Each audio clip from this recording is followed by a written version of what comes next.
విండోస్‌లో MySQL install చేయడం ఎలాగో ఇప్పుడు చూద్దాం. మీరు dev.mysql.com/downloads/installer అనే వెబ్‌సైట్‌కి వెళ్ళాలి. ప్రస్తుతానికి అక్కడ ఏ లేటెస్ట్ వెర్షన్ ఉంటే దాన్ని అలాగే ఉంచండి. సో, మైక్రోసాఫ్ట్ విండోస్‌ని సెలెక్ట్ చేసుకోండి. ఇందులో Windows x86 32 bit MSI installer అని ఉంది గదా! ఇందులో ఏది పెద్ద సైజ్‌లో ఉందో చూడండి. సో, ఇది పెద్ద సైజ్‌లో ఉంది గదా! దీన్ని మీరు డౌన్‌లోడ్ చేయాలి. జస్ట్ డౌన్‌లోడ్ పైన క్లిక్ చేయండి. ఇక్కడ మిమ్మల్ని లాగిన్ చేయమని అడుగుతుంది కానీ అవసరం లేదు. ఇక్కడ no thanks just start my download అని ఉంది గదా! దీన్ని క్లిక్ చేస్తే డౌన్‌లోడ్ స్టార్ట్ అవుతుంది. మీరు సేవ్ కొట్టి డౌన్‌లోడ్ చేసుకోవచ్చు. నేను దీన్ని ఆల్రెడీ డౌన్‌లోడ్ చేసి ఉంచాను. అందుకే ఇప్పుడు దీన్ని క్యాన్సిల్ చేస్తున్నాను. సరే. నేను ఆల్రెడీ డౌన్‌లోడ్ చేసిన ఫైల్ ఈ ఫోల్డర్‌లో ఉంది. ఇప్పుడు దీనిపైన జస్ట్ డబుల్ క్లిక్ చేస్తే సరిపోతుంది. డౌన్‌లోడ్ பண்ணலாம். ఇన్‌స్టాలర్ ఓపెన్ అవ్వగానే సర్వర్ ఓన్లీనా, క్లయింట్ ఓన్లీనా, ఫుల్లా లేక కస్టమా అని అడుగుతుంది. ఇందులో ఏమేం ప్రొడక్ట్స్ వస్తాయో మనకి రైట్ సైడ్‌లో లిస్ట్ కనిపిస్తుంది. మనం ఫుల్‌గానే డౌన్‌లోడ్ చేసుకోవచ్చు. So, next. సో, ఇక్కడ ఇది ఏ పాత్‌లో ఇన్‌స్టాల్ అవ్వాలని అడుగుతోంది. ఇక్కడ చూస్తే 8.0లో నా దగ్గర ఆల్రెడీ ఒక పాత్ ఉంది. అందుకే నేను దీన్ని _1 అని ఇక్కడ ఇస్తున్నాను. ఓకే. సో, ఇప్పుడు నా దగ్గర MySQL సర్వర్ 8.0లో ఒక పాత వెర్షన్ ఉంది. అందుకే నాకు అలా చూపిస్తోంది. సో, ఇప్పుడు ఇందులో నెక్స్ట్ ఇచ్చేయండి. ఓకే. ఇది జస్ట్ వార్నింగ్. అయినా కంటిన్యూ చేయాలా అని అడుగుతోంది. యెస్ కొట్టండి. ఇప్పుడు ఇందులో ఒక్కొక్కటిగా ఇన్‌స్టాల్ అవుతాయి. Server, workbench, shell, router, documentation, sample and examples అని అన్నీ ఇన్‌స్టాల్ అవుతాయి. జస్ట్ ఎగ్జిక్యూట్ పైన క్లిక్ చేయండి. ఇవి ఒక్కొక్కటి ఇన్‌స్టాల్ అయిన వెంటనే మనకు గ్రీన్ టిక్ లాగా వస్తుంది. ఫస్ట్‌ది అయిపోయాక నేను మీకు చూపిస్తాను. ఇక్కడ చూసారా? ఆ గ్రీన్ టిక్ లాగా అన్నీ అవ్వాలి. సో, అప్పటి వరకు మనం వెయిట్ చేద్దాం. ఓకే. ఇప్పుడు అన్నీ కంప్లీట్ అయిపోయాయి. ఇప్పుడు మీరు నెక్స్ట్ ఇవ్వండి. ఆ తర్వాత ఇంకోసారి నెక్స్ట్. సో, డిఫాల్ట్‌గా MySQL port number 3306. So, JDBC connectivity రాసేటప్పుడు మీరు MySQLకి సంబంధించిన ఐపీ అడ్రెస్ ఇవ్వాలి. ఆ తర్వాత పోర్ట్ నంబర్ ఇవ్వాలి. అప్పుడు 3306 ఇవ్వాల్సి ఉంటుంది. ఒకవేళ ఈ పోర్ట్ వేరే ఏదైనా ప్రాసెస్‌లో ఆల్రెడీ యూజ్ అవుతుంటే మనం మార్చుకోవచ్చు. కానీ డిఫాల్ట్ ఇదే. ఐపీ అడ్రెస్ చూస్తే లోకల్ హోస్టే. ఎందుకంటే ఇది సింగిల్ నోడ్‌లో రన్ అవుతోంది కాబట్టి. ఓకే. నెక్స్ట్ క్లిక్ చేయండి. ఓకే. సో, ఇప్పుడు ఇది పాస్వర్డ్ సెట్ చేయమని అడుగుతోంది. ఆథెంటికేషన్ కోసం స్ట్రాంగ్ పాస్వర్డ్ ఎన్క్రిప్షన్ వాడమని రికమెండ్ చేస్తోంది. సో, అదే ఉండనివ్వండి. నెక్స్ట్. సో, ఇప్పుడు పాస్వర్డ్ అడుగుతోంది. ఇది ఎలా అంటే మీరు MySQLలోకి లాగిన్ అయ్యేటప్పుడు పాస్వర్డ్ అడుగుతుంది. ఓకే. సో, నేను మర్చిపోకుండా ఉండడానికి ఎప్పుడు రూట్ అనే ఇస్తాను. ఓకేనా? సో, నేను రూట్ అని ఇచ్చేస్తున్నాను. ఎందుకంటే ఇది నా పర్సనల్ యూజ్ కోసమే. సో, రూట్ అని ఇచ్చి నెక్స్ట్ క్లిక్ చేయండి.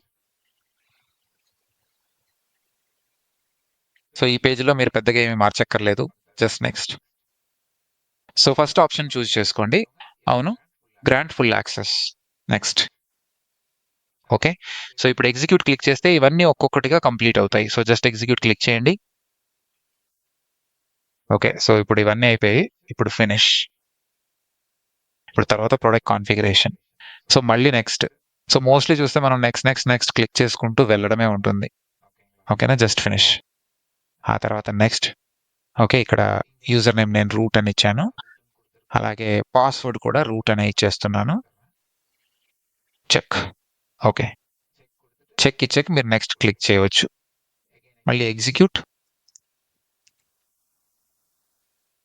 ఆపై ఫినిష్. ఇప్పుడు ప్రొడక్ట్ కాన్ఫిగరేషన్ పేజ్‌కొచ్చాము. మళ్ళీ నెక్స్ట్. ఇప్పుడు ఇన్‌స్టలేషన్ కంప్లీట్ అయ్యే లాస్ట్ పార్ట్. ఇప్పుడు ఫినిష్. ఓకే. సో, ఆటోమేటిక్‌గా మనకి ఆ MySQL షెల్ అనేది ఆటోమేటిక్‌గా ఓపెన్ అవుతుంది. కానీ మీరు ఇదే వాడాలని లేదు. మనకి MySQL వర్క్ బెంచ్ కూడా ఉంది. ఓకేనా? సో, MySQL షెల్ ఉంది. అలాగే MySQL వర్క్ బెంచ్ కూడా ఉంది. సో, మీరు వర్క్ బెంచ్ కూడా యూజ్ చేసుకోవచ్చు. సో, ఇప్పుడు ఇందులో చూస్తే ఆల్రెడీ మనం రూట్ అనే యూజర్‌ని క్రియేట్ చేశాం గదా! సో, అది లోకల్ హోస్ట్ 3306తో ఒక కనెక్షన్ రెడీగా ఉంది. జస్ట్ దీన్ని డబుల్ క్లిక్ చేస్తే పాస్వర్డ్ అడుగుతుంది. మనం ఏమిచ్చాం? రూట్ అని ఇచ్చి ఓకే కొట్టండి. సో, ఇప్పుడు మనం MySQL వర్క్ బెంచ్ లోపలికొచ్చేసాం. ఇప్పుడు మీరు ఏదైనా చేసుకోవచ్చు. డేటాబేస్ క్రియేట్ చేయడం, లేదా డేటాబేస్ క్రియేట్ చేశాక అందులో టేబుల్ క్రియేట్ చేయడం లాంటివి. ఫర్ ఎగ్జాంపుల్ నేను క్రియేట్ డేటాబేస్ టెస్ట్ అని క్రియేట్ చేస్తున్నాను. సో, మీరిది ఇచ్చాక ఇక్కడున్న ఎగ్జిక్యూట్ బటన్‌ని క్లిక్ చేస్తే ఇక్కడ చూడండి క్రియేట్ డేటాబేస్ టెస్ట్ అయిపోయింది. సో, ఇప్పుడు ఇందులో క్రియేట్ టేబుల్ ఇవ్వచ్చు. క్రియేట్ టేబుల్ నేను టెస్ట్.డెమో అని ఇస్తున్నాను. అంటే మీరు క్రియేట్ చేసిన డేటాబేస్ నేమ్.డెమో అని ఇవ్వాలి. సో, ఇప్పుడు ఇందులో సీరియల్ నంబర్ ఇంట్ అని జస్ట్ ఒకే ఒక కాలమ్ పెట్టి ఒక టేబుల్ క్రియేట్ చేస్తున్నాను. దీన్ని సెలెక్ట్ చేసి రన్ చేయాలి. మీరు సెలెక్ట్ చేయకపోతే ఈ విండోలో ఉన్నవన్నీ కలిపి ఎగ్జిక్యూట్ అవుతాయి. సో దేన్ని రన్ చేయాలో దాన్ని మాత్రమే సెలెక్ట్ చేసుకోండి. ఓకే. ఇప్పుడు ఒకసారి ఇన్సర్ట్ చేసి చూడండి. ఇన్సర్ట్ ఇంటూ test.demo, అందులో సీరియల్ నంబర్, వాల్యూస్, అందులో 1. ఓకే. దీన్ని సెలెక్ట్ చేసి రన్ చేద్దాం. Now select star from test.demo. మొత్తం సెలెక్ట్ చేసుకోండి. రన్. ఓకే. సో నాకు టేబుల్ డిస్ప్లే అయిపోయింది. ఓకేనా? అంతే. ఇన్‌స్టలేషన్ వర్క్ అవుతుందో లేదో చెక్ చేయడానికే ఇది. సో మీరు క్యూఎల్ షెల్ గాని, మైఎస్‌క్యూఎల్ షెల్ గాని యూజ్ చేయొచ్చు. అంటే అది కాకపోతే మీరు మైఎస్‌క్యూఎల్ వర్క్ బెంచ్ యూజ్ చేయొచ్చు. సో ఇన్‌స్టాల్ అవ్వగానే మైఎస్‌క్యూఎల్ వర్క్ బెంచ్ షెల్ ఆటోమేటిక్‌గా ఓపెన్ అవుతాయి. ఒకవేళ కాకపోతే మీరు డైరెక్ట్‌గా సెర్చ్‌లోకి వెళ్లి మైఎస్‌క్యూఎల్ అని సెర్చ్ చేస్తే MySQL workbench, command line client, shell అన్నీ ఉంటాయి. అలాగే కమాండ్ లైన్ క్లయింట్ యూనికోడ్ కూడా ఒకటి ఉంటుంది. సో మీరు వర్క్ బెంచ్‌కైనా వెళ్ళొచ్చు, లేదా కమాండ్ లైన్ క్లయింట్‌కైనా వెళ్ళొచ్చు. లేదంటే మైఎస్‌క్యూఎల్ షెల్‌కి వెళ్ళవచ్చు.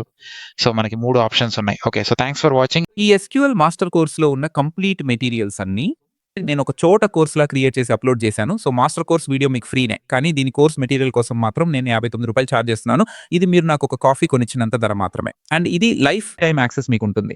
సో దీని పర్చేస్ లింక్ మీరు డిస్క్రిప్షన్ బాక్స్ నుండి తీసుకోవచ్చు. ఇక ముందు నేను చేయబోయే అన్ని ఎస్‌క్యూఎల్ కోర్సెస్ కంటెంట్ కూడా ఇదే చోట అప్‌లోడ్ చేస్తూనే ఉంటాను. సో మీకు అప్డేట్స్ ఎప్పటికప్పుడు వస్తూనే ఉంటాయి. మీరు జస్ట్ ఒక్కసారి పర్చేస్ చేస్తే సరిపోతుంది. అలాగే ఇప్పటివరకు మీరు చూసిన వీడియోస్‌లో మీకు ఏది నచ్చింది అనేది కామెంట్‌లో చెప్పండి. లేదా మీరు ఎక్కడి వరకు పూర్తి చేశారనే మీ ప్రోగ్రెస్‌ని కూడా కామెంట్‌లో మెన్షన్ చేయండి. కామెంట్‌లో మెన్షన్ చేయండి. మీరు నేర్చుకున్న దాని గురించి ఫీడ్‌బ్యాక్ ఇవ్వచ్చు, లేదా ఒక పోస్ట్‌లా రాయొచ్చు. సో లింక్డ్ఇన్‌లో ఒక పోస్ట్ రాయండి. అందులో నన్ను ట్యాగ్ చేయండి. ఎస్‌పీ గౌతమ్ అనేది నా లింక్డ్ఇన్ ఐడి. నన్ను ట్యాగ్ చేయండి. అప్పుడు నేను మీ పోస్ట్‌ని రీపోస్ట్ చేస్తాను, లేదా కామెంట్ చేస్తాను. దీనివల్ల మీ పోస్ట్‌కి రీచ్ పెరుగుతుంది. నాకు రీచ్ వస్తుంది. బాగా నీళ్లు తాగండి. కోర్సుని పూర్తిగా చూడండి. సరే టాపిక్‌లోకి వెళ్దామా? So thanks for watching. ఈ కంప్లీట్ మాస్టర్ కోర్స్ మీకు నచ్చిందని నేను ఆశిస్తున్నాను. నా ఛానెల్‌లో SQL, Linux, Python, big data engineering, cloud computing, DevOps, AI లాంటి చాలా టెక్నాలజీస్ గురించి నేను ఫ్రీగా అప్‌లోడ్ చేస్తున్నాను. ఇవి చాలా లాంగ్వేజెస్‌లో అవైలబుల్‌గా ఉన్నాయి. ఇంగ్లీష్, తమిళ్, తెలుగు, హిందీ, ఫ్యూచర్‌లో మరికొన్ని లాంగ్వేజెస్ కూడా యాడ్ చేయవచ్చు. ఇవన్నీ అన్నీ వేర్వేరు ఛానెల్స్‌లో అప్‌లోడ్ అవుతాయి. వాటి లింక్స్ అన్నీ మీరు డిస్క్రిప్షన్ బాక్స్‌లో చూడవచ్చు. ఈ వీడియో మీకు నచ్చినట్లయితే సబ్స్క్రైబ్ చేయండి. మీ ఫ్రెండ్స్‌కి, కొలీగ్స్‌కి కూడా దీన్ని షేర్ చేయండి. నా లింక్డ్ఇన్, ఇన్‌స్టాగ్రామ్ లాంటి నా కాంటాక్ట్ డీటెయిల్స్ అన్ని డిస్క్రిప్షన్ బాక్స్‌లో ఉంటాయి. మీరు వాటి ద్వారా నన్ను కాంటాక్ట్ చేయవచ్చు. And once again thanks for watching. table.found.com ఇది నా వెబ్‌సైటే. ఇందులో మీరు ఎస్‌క్యూఎల్ ప్రాక్టీస్ చేసుకోవచ్చు. ఇది కంప్లీట్‌లీ ఫ్రీ. ఈ వెబ్‌సైట్‌లో మీరు ఎస్‌క్యూఎల్‌ని 4 భాషల్లో ప్రాక్టీస్ చేయవచ్చు. తమిళ్, హిందీ, తెలుగు, ఇంగ్లీష్. ఒకసారి వెళ్లి ఎక్స్‌ప్లోర్ చేయండి.